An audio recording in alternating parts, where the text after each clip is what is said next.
I'm looking at your presented statement, sir. Say you support confiscating guns from individuals determined to be a threat to themselves or others. Determined to be.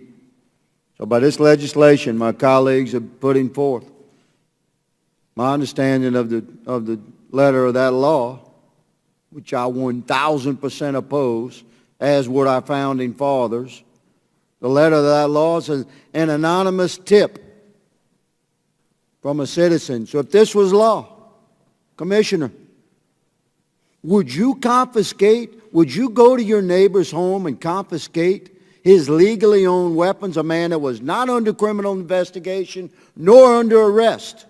Would you do it? The red flag laws would... That's a yes or no, brother.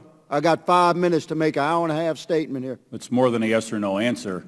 We'll move on then. If you cannot say yes, you would confiscate weapons from an American citizen that was subject to this law that my colleagues intend to push through this Congress, then you said in your statement that you would confiscate those weapons if an American was determined to be, your quote, a threat to themselves or others. According to that law, determined to be is defined by an anonymous tip that an American citizen, a threat to themselves or others.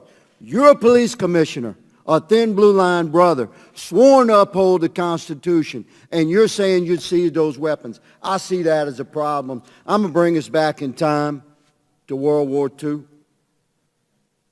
America's population, 140 million.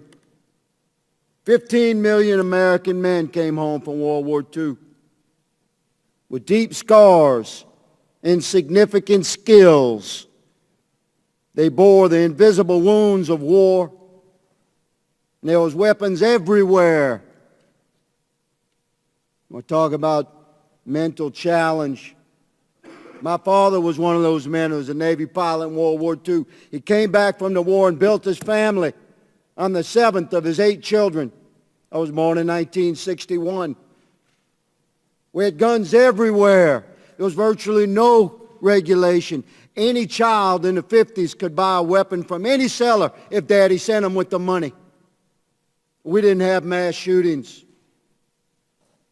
It wasn't until 1968 in America that serial numbers were even required on weapons sold in this country.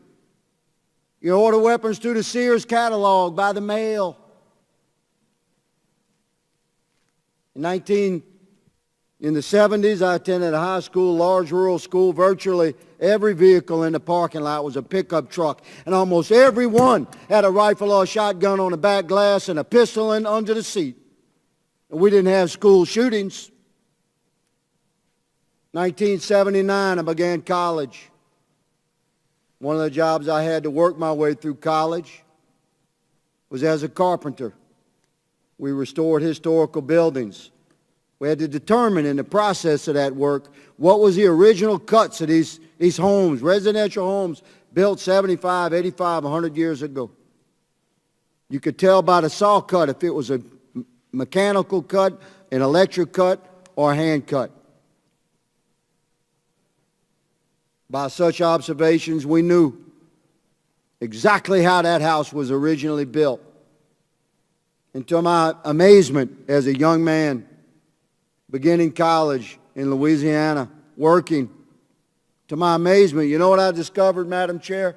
You know what these houses did not have that were built 100 years ago in cities in America? You know what they did not have, Commissioner? Locks. Locks. Now I ask you all, what happened to that country, man? A country where homes were built in cities with no locks.